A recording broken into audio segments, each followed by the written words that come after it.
Hello dear students. So basically अभी जो हम लोग पढ़ने वाले हैं वो है जो एब्सोल्यूट स्केल ऑफ टेम्परेचर है ना, उसके बारे में। एब्सोल्यूट स्केल ऑफ टेम्परेचर, इसके पीछे का जो यू कैन से डेरिवेशन या फिर जो थियरी है या सोच जो है इसके पीछे की, हम उसे थोड़ा सा समझने वाले हैं।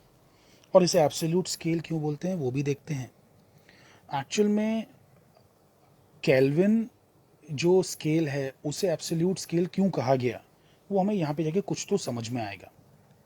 अच्छा, अब बेसिकली पहले तो शुरुआत इस चीज़ से करता हूँ मैं ये बता के कि एब्सोल्यूट स्केल इसको बोलने के पीछे जो वजह है, जो मेन रीज़न है, वो ये है कि it is independent of the working substance. Working substance कौन सा इस्तेमाल कर रहे हो आप? Working substance in the sense, मतलब जो नेचर ऑफ सब्सटेंस है ना, यानी कि क्या कहते हैं उसे, जैसे थर्मोमीटर है।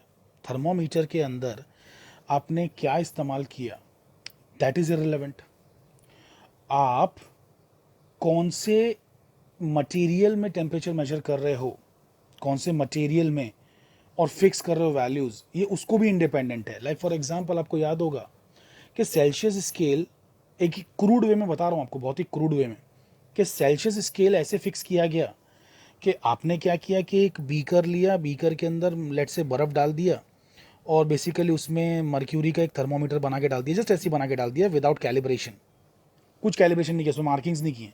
मतलब एक ट्यूब लिया, उसमें मर्क्यूरी उसके इसमें ऐसा बल्ब में भर दिया, और यहाँ पे एकदम पतला सा गैप जिसको कैपिलरी कहते हैं वो रखा, और यहाँ पे मार्किंग्स बना दी।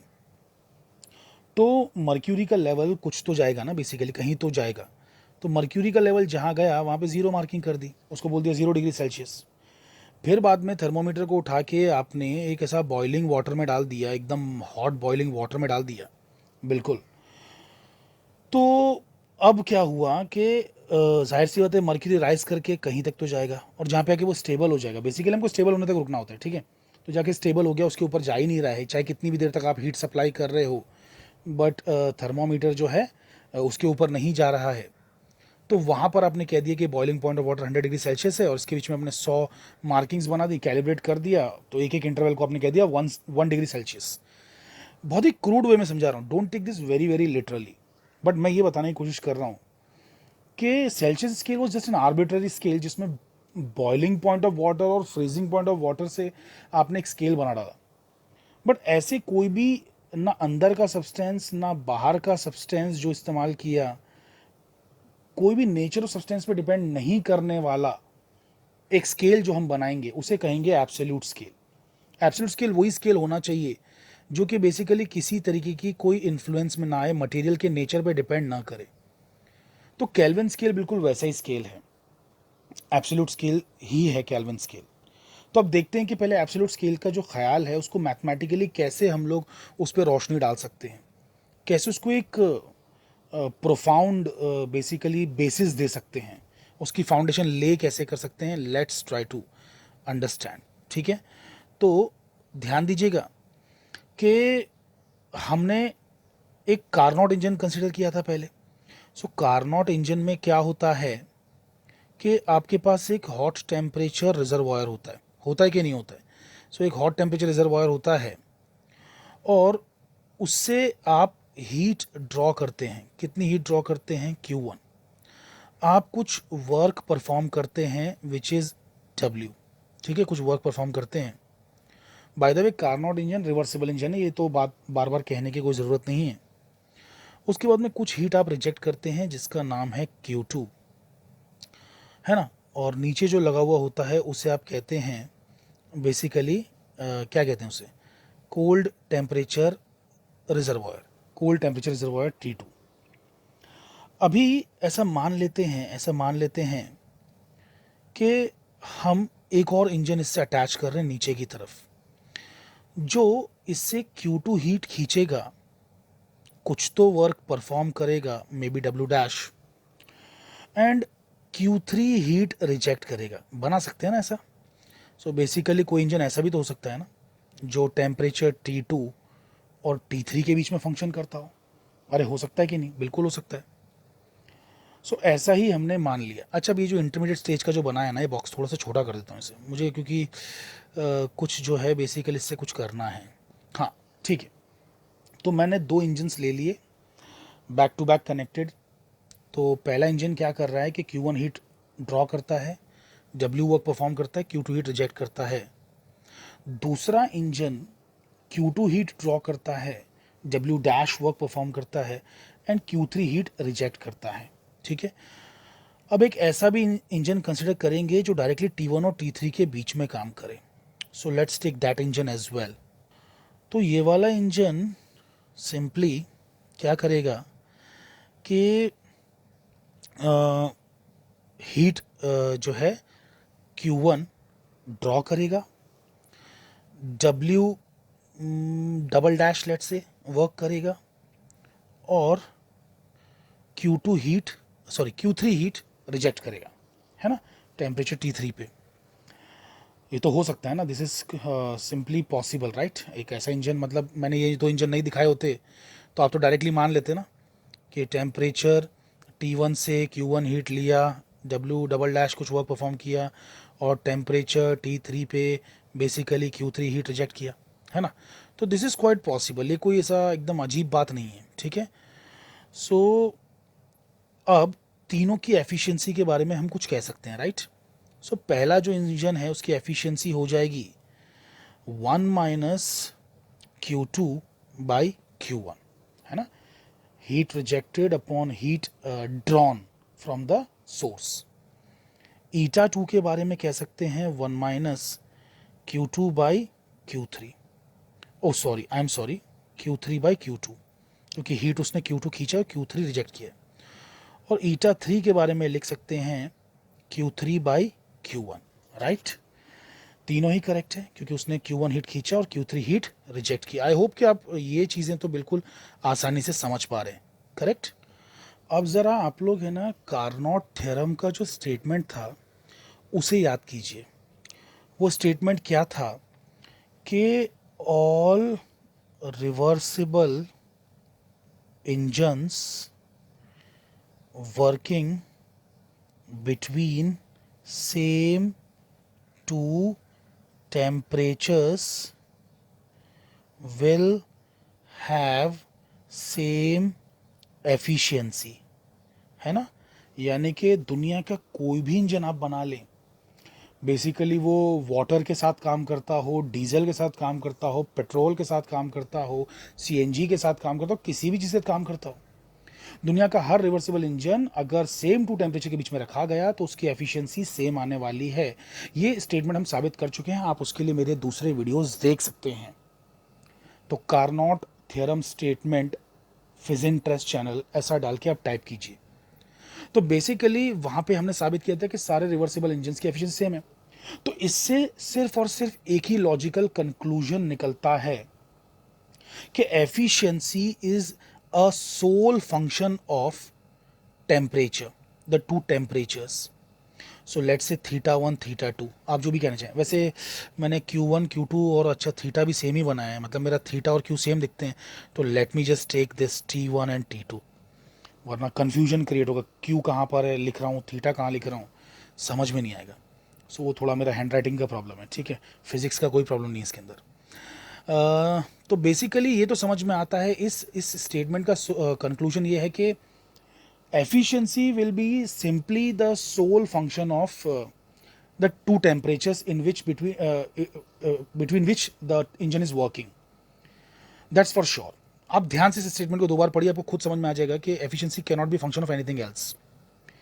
efficiency obviously is determined by the heat taken and heat rejected, but we are saying कि no matter what working substance you use, no matter what path you take, you are going to get the same efficiency if the temperatures, if the operating temperatures are same of all the reversible engines. That simply means that the efficiency is sole function of the two temperatures। तो this is a very very good conclusion and that is going to lead us somewhere। ठीक है, ये हमें कुछ बताएगा आगे जाके। तो एफिशिएंसी अगर दो टेम्परेचर्स का फंक्शन है तो पहला वाला जो इंजन है उसमें T1 T2 है, तो मैं ईटा 1 लिख देता हूँ। ईटा टू जो होगा that will be a function of T2 and T3, and eta 3 will be a function of T1 and T3, right? Therefore अभी हम लोग क्या लिख सकते हैं ना कि we can write this as 1 minus Q2 by Q1, 1 minus Q3 by Q2 and 1 minus Q3 by Q1, है ना? इस तरीके से ये तीनों चीज़ों को लिख सकते हैं. एंड लॉजिकली हम क्या कर सकते हैं कि जैसे Q2 बाई Q1 को हम लिख सकते हैं 1 minus F of T1 comma T2 mathematically, right? So mathematically इन दोनों से ये चीज़ लिखी जा सकती है, राइट? बिल्कुल सिंपल सा मैथ्स है. और फिर यहाँ पर लिखा जा सकता है Q3 by Q2 is equals to 1 minus F of somewhat like T2 comma T3 and Q3 by Q1 is equals to 1 minus f of T1 comma T3. Is it right? Yeah, right. So basically हम क्या कर सकते हैं ना कि इसको अभी ये जो पूरी चीज़ है हमारे हाथ में इसका रेसिप्रोकल ले सकते हैं.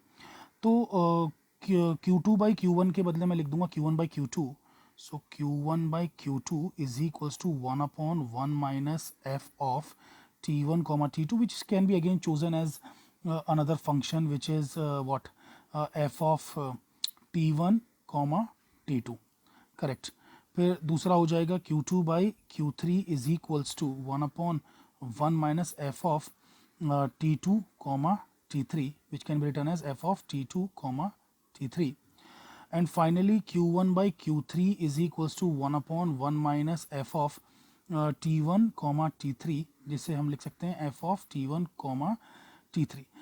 अब यहाँ पे जो सबसे इंटरेस्टिंग चीज़ है वो ये है कि मैं हमेशा सेम फंक्शन क्यों ले रहा हूँ. मतलब why am I not taking like this as f, this as g, this as h, because engines तो तीन अलग अलग है ना. बट यहाँ पर वही कार्नोट इंजन की थियरी जो है, कार्नोट का जो थियरम है वो आ जाता है सामने. वो ये कहता है कि for all the reversible engines working between the same temperatures the efficiency is going to be same. So it turns out that के efficiency is dependent on the temperatures in a particular way, है ना. सारे engines की efficiency जो है वो एक particular way में ही, एक पर्टिकुलर फंक्शनल डिपेंडेंस के थ्रू ही डिपेंड करती है, यानी कि टेम्परेचर पे. So that functional dependence is going to be same for all the three engines. तो ये सारे रिवर्सिबल इंजन ही है ना, रिवर्सिबल इंजन ही है, राइट. तो इन सबका जो फंक्शनल डिपेंडेंस ऑन टेम्परेचर का सेम ही होगा, बिकॉज सारे लोगों की एफिशिएंसी सेम आ रही है. So there can not be any other kind of functional dependence.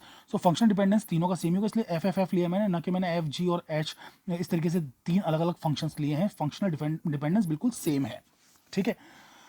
Now listen, आगे बढ़ते हैं और क्या करते हैं ना कि हाँ, तो I can write this Q1 Q3 as, I can write this Q1 Q3 as Q1 by Q3 can be written as like what, in terms of these two guys, I can write it.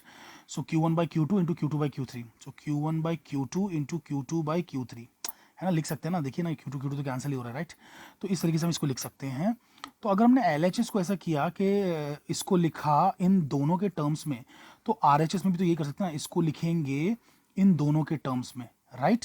तो basically हम लिख सकते हैं therefore f of T1 comma T3 can be written as f of T1 comma T2 multiplied by f of T2 comma T3. अगर मैं इस functional relation को देखूं तो the only logical mathematical conclusion is that कि left के function में there is no T2, there is no dependence on T2, so it means that T2 somehow got eliminated. ठीक है, तो राइट में तो T2 दिख रहा है बट लेफ्ट में नहीं है. इसका मतलब तो ये होगा कि T2 somehow got eliminated, and the most familiar way of doing that is considering the function f to be of the form some psi of T1 by T2, psi of T2. अगर इस form का ये चीज़ है तो basically ये possible है। वैसे this is possible for the other forms also, this there are other ways of getting T2 eliminated from the right hand side, but I won't be able to make generalisations then. फिर मैं जो है जो चीज़ मैं generalise करना चाह रहा हूँ वो शायद जनरलाइजेशंस ना कर पाऊँ, because only for certain specific forms this might be possible. मतलब मुझे नहीं लगता है कि मतलब एक तो देखिए ये तो बहुत फेमिलियर वे है कोई भी चीज़ों को एलिमिनेट करने का, तो इसमें जो है T2 का डिपेंडेंस चला गया। और वैसे भी आप बात जानते हैं ना कि कोई भी एक वेव फंक्शन को, जैसे हमने उसमें भी क्वांटम मैकेनिक्स की वीडियोस में भी देखा है कि अगर वो 1 2 3 4 सो ऑन एन पे डिपेंड करता है, तो we can write it like psi of 1 psi 2 psi 3 somewhat like this, है ना। और इसी को चाहूँ तो मैं कुछ और भी करके भी लिख सकता हूँ ना, I can write it something like psi of 1, फिर नीचे लिख दूँ Sai dash of 2 into sigh of 3, है ना, साई डैश ऑफ 4, ऐसे करके मैं कर सकता हूँ, बिकॉज साई ऑफ 2 को मैं 1 अपॉन साई डैश ऑफ 2 लिख सकता हूँ ना। Are you guys understanding it? तो मैंने वही तो किया है ना, कि एक फंक्शन था उसको ब्रेक करके उसको दो फंक्शंस में कन्वर्ट किया है जो कि डिवीजन के फॉर्म में है। तो मैं यही कह रहा हूँ कि अगर लेफ्ट में T2 नहीं है और राइट में T2 है, तो इसका मतलब मुझे सबसे बेस्ट जो फॉर्म नजर आ रहा है कि इस तरीके से एलिमिनेट करना सबसे बेस्ट नजर आ रहा है। और भी तरीके हो सकते हैं एलिमिनेट करने के, लेकिन वो तरीकों में शायद मैं जनरलाइजेशन ना कर पाऊँ। मैथ्स तो बहुत बड़ा है, बहुत सारे वेज हो सकते हैं चीज़ करने के, बट ये मुझे सबसे सिंपलेस्ट वे दिख रहा है। तो ये अगर एलिमिनेट हो जाता है तो हमें क्या मिल जाता है, sigh of T1 by sigh of T3। तो यानी कि जो कि हमारा ये F of T1 comma T3 है, बिल्कुल वही चीज़ हमें मिल गई है ना, क्योंकि इसको लिखा जा सकता है ना F of T1 comma T3, क्योंकि जब T1 कॉमा T2 को sigh of T1 by T2 लिखा है, साई ऑफ T2, तो sigh of T1 by sigh of T3 को F of T1 comma T3 भी लिखा जा सकता है। वैसे तो LHS RHS वो तो सेम ही आने वाला है, एक ही चीज़ है। बट अब मैं थोड़ा ऊपर देखता हूँ, ऊपर इसकी कुछ वैल्यू थी, राइट, इसकी कुछ वैल्यू थी, इसकी वैल्यू थी Q1 बाई Q3, है ना, इसकी वैल्यू थी Q1 बाई Q3। तो मैं वही चीज़ यहाँ पे भी लिख देता हूँ, Q1 by Q3, and now I can make a generalisation कि Q of higher temperature upon Q of lower temperature is like some function. You can take psi, you can take g, you can take phi, whatever. So psi of T1 by psi of T3, and ये generalisation मैंने कर दिया। मतलब this is like, एक second ना, ये generalisation अभी complete नहीं है, यहाँ पे T हायर और T lower, this is best. तो ये बेटर हो गया, है ना। तो मतलब only for reversible engines the heat is going to be solely depending on the ratios of the functions of the temperature. Now इस फंक्शन का कुछ तो फॉर्म हमें चुनना होगा, कुछ फॉर्म चुनना होगा। There can be various forms, you can take like e raise to some T high upon e raise to T low, but सिर्फ करने के लिए चीज़ें नहीं करनी है ना, हम बस चाह रहे हैं कि कुछ लीनियरिटी आए, लीनियरिटी। मतलब ऐसा हो कि इफ हीट का ratio is some has some linear dependence on the temperature का रेशियो, सो अगर कुछ इस तरीके का हम फॉर्म अज्यूम कर लें तो this becomes much better for making for creating a temperature scale. This becomes much better. You can take different forms, you can take like x raised to t, you can like take t raised to x, लेकिन T simply अगर ले लेते हैं तो this gives us much more this thing, मतलब यानी कि बहुत स्कोप देता है हमें कुछ अच्छा एक स्केल बनाने का। Are you guys understanding this point? So basically आप देख सकते हैं कि अगर मैं इसे और इसे सिर्फ देखूं ध्यान से, तो it is like Q is proportional to T, है ना। मतलब हीट एक लीनियरली टेम्परेचर पे डिपेंडेंट है, तो ये लीनियर रिलेशन बहुत ज़रूरी था। We have taken the simplest form of this function, so सिर्फ एकदम टी के टर्म्स में ले लिया, सो इससे हमारा Q is proportional to T बन गया, यानी कि Q बड़ा, मतलब for example if Q1 is bigger than Q2, तो obviously T1 will be bigger than T2। मतलब इस तरीके की लीनियर डिपेंडेंसी आ गई है। तो अब इससे क्या होगा ना कि अब हम एक टेम्परेचर स्केल बहुत ही आसानी से डिफाइन कर पाएंगे।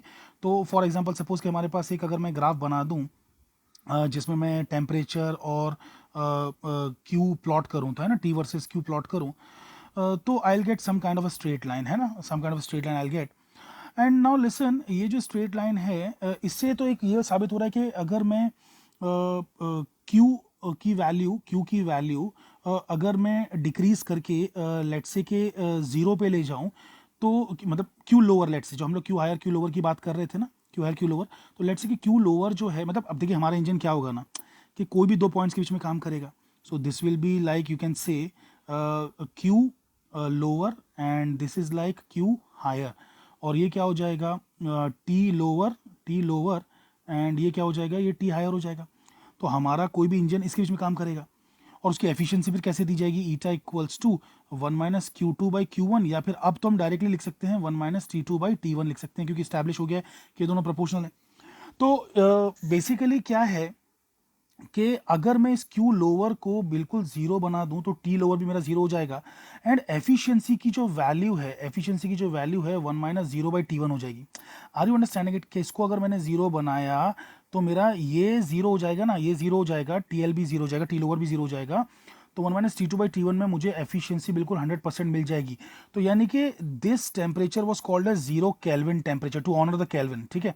सो जो international conference on weights and measures जो होती है, तो उन लोगों ने डिसाइड किया कि भाई 0 केल्विन इसे बोल दिया जाए, जहां पर heat rejected is zero, heat rejected by the engine is zero, 0 kelvin is that temperature at which the efficiency of the Carnot engine becomes 100%। Are you guys understanding the point, efficiency becomes 100%, Carnot engine की efficiency 100% बन जाएगी, reversible engine की efficiency 100% बन जाएगी, और heat rejected zero हो जाएगी, तो वो 0 केल्विन टेम्परेचर है। तो 0 kelvin was fixed here, and उन्होंने एक और पॉइंट फिक्स किया, that was some lying somewhere here, let's say, so that point was triple point of water, and that was fixed at 273.16 kelvin. So triple point of water, अब इसके पीछे एक अलग इतिहास है, let's not go into that, but ये 273.16 kelvin को उन लोग ने जो है triple point of water fix कर लिया। और एक और चीज उन्होंने फिक्स की, उन्होंने बोला कि जो इंटरवल्स बनेंगे ना, टेम्परेचर के इंटरवल्स जो होंगे ना, they are going to be exactly same like the Celsius scale के गैप, सेल्सियस स्केल का जो गैप है ना, वही गैप हम रखेंगे केल्विन में। तो अगर उस हिसाब से देखने जाएं तो फिर boiling point of water becomes 273.01, sorry 01 नहीं, 15 kelvin, 273.15 kelvin. So boiling point of water का टेम्परेचर ये है, this is boiling point of water. आप समझ रहे हैं, हम वाटर से टेम्परेचर को डिफाइन नहीं कर रहे हैं, स्केल को, स्केल डिफाइन हो चुका है ऑलरेडी, स्केल ऑलरेडी डिफाइन हो चुका है, और हम उसमें बता रहे हैं कि सेल्सियस से उसका क्या रिलेशन है। तो जो 0 डिग्री सेल्सियस होता है, बॉइलिंग पॉइंट ऑफ वाटर होता है, वो एक्चुअल में 273.15 केल्विन के बराबर है, और जो ट्रिपल पॉइंट ऑफ वाटर होता है 0.01 डिग्री सेल्सियस, वो 273.16 केल्विन के बराबर है। आई होप कि आपको ये बात बेसिकली आपको बिल्कुल दिमाग में घुस चुकी है। सो हमने डायरेक्टली लिनियरिटी ले ली टेम्परेचर के साथ में, Q is proportional to temperature. Are you guys understanding it, ये जो टेम्परेचर, ये केल्विन टेम्परेचर नहीं था, ये हमारे इंटरनेशनल कॉन्फ्रेंस ने फिक्स किया है। अच्छा, बाय द वे, इसको मैं ना मैं केल्विन के बराबर बना भी सकता हूँ, केल्विन के बराबर बना भी सकता हूँ, क्योंकि देखिए क्या होगा पता है, मतलब मैंने तो इन जनरल खाली क्या किया कि एब्सोल्यूट टेम्परेचर स्केल ढूंढने निकला था, तो मुझे QH/QL की वैल्यू TH/TL आ गई, and this could be anything, this could be anything, this need not be kelvin. ये केल्विन स्केल से मैच होता है जरूरी नहीं है, लेकिन आप लोग ने कार्नोट इंजन में तो देखा ही है ना, normally eta equals to 1 by suppose Q2/Q1 है, तो वहां पे आप ये अलग है, ये चीज अलग है, डोंट से के हमने इससे ही ऑप्टेन किया, नहीं, दिस इज ऑप्टेन डिफरेंटली, ये अलग अभी डेरिवेशन से किया है, और ये पहले कर चुके हैं 1/T2/T1 है ना, 1 माइनस T2/T1, ये पहले ही हम लोग कर चुके हैं, प्लीज माइंड दैट, पहले ही कर चुके हैं। तो अगर बेसिकली इसे मैं Q2 बोल दूं, सपोज सपोज वैसे तो इसे Q1 बोलना पड़ेगा, सपोज Q1 बोल दिया और इसे Q2 बोल दिया, तो मैं यहाँ पे क्या लिख सकता हूँ, इससे इस रिलेशन से क्या लिख सकता हूँ, केल्विन वाला T1 और केल्विन वाला T2 लिख सकता हूँ, केल्विन वाला T2। तो अभी ये इसके बराबर है ना, ठीक है, और अभी ये कार्नोट इंजन की थ्योरी से इसके बराबर भी है, तो obviously T1/T2 is same as TH/TL, मतलब आपने जो एब्सोल्यूट स्केल बनाया ना, that is same as the kelvin scale, please try to understand, please try to understand. तो कार्नोट इंजन से हमें, मतलब मान लीजिए कार्नोट इंजन का इस्तेमाल करके केल्विन ने अपना स्केल बनाया, और फिर बाद में केल्विन ने क्या किया कि एब्सोल्यूट स्केल की खोज करने के लिए डेरिवेशन किया, और उसे प्रोपोर्शनैलिटी में ऐसा हमको टेम्परेचर स्केल मिला, ठीक है, उसको मिला, और उसने फिर बताया कि एब्सोल्यूट स्केल कुछ और नहीं है बल्कि यही है। आई होप कि आपको बात समझ में आ रही है, ये डिफरेंट है, ये एक अलग डेरिवेशन है, और ये कार्नोट साइकिल की डेरिवेशन अलग है, लेकिन बेसिकली चीज़ें कुछ इस तरीके से उन्होंने रुख मोड़ा है चीज़ों ने कि वो एंड में आके मिल गई हैं।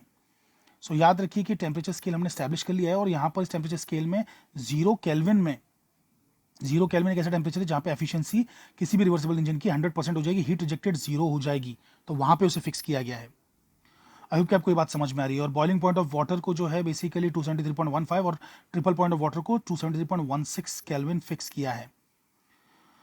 सो यहाँ पर हम जो है बता पाए हैं बिल्कुल कि what is absolute temperature scale. अच्छा, एब्सोल्यूट बोलने में ना एक और चीज़, मतलब एक और रीज़न भी मतलब हम दे सकते हैं, अगर देना चाहें, एडिशनल रीज़न बनाना चाहें, हालांकि ये दिमाग में पहले नहीं था, बट ठीक है, अभी बेसिकली हमारे दिमाग में आ सकता है कि देखिए ना, केल्विन स्केल पे आप कोई भी स्केल देख लीजिए, फ़ारेनहाइट देख लीजिए, सेल्सियस देख लीजिए, उसमें नेगेटिव वैल्यूज़ भी रहती हैं, है ना। -10 डिग्री सेल्सियस भी होता है, -32 डिग्री सेल्सियस भी होता है, बट या फिर -212 फ़ारेनहाइट भी होता है, समथिंग लाइक दैट। लेकिन केल्विन में 0 केल्विन के नीचे कोई टेम्परेचर ही नहीं है, तो only positive values are there. So temperature की only positive values are there, so that's why we can call this as absolute temperature. ये रीजन नहीं है, ये रीजन मैं बाद में बता रहा हूँ आपको, अपनी तरफ से बता रहा हूँ। द रीजन वॉज दैट कि it does not depend on the material का नेचर ऑफ द मटेरियल पे डिपेंड नहीं करता है ये। नेचर ऑफ मतलब किसी भी पर्टिकुलर कोई भी ऑब्जेक्ट पे, सब्सटेंस पे डिपेंड नहीं करता है, किसी के नेचर पे। ये सिंपली इंजन की थियरी यूज़ करके या फिर मैथमेटिकली करके इसको ऑब्टेन किया गया है।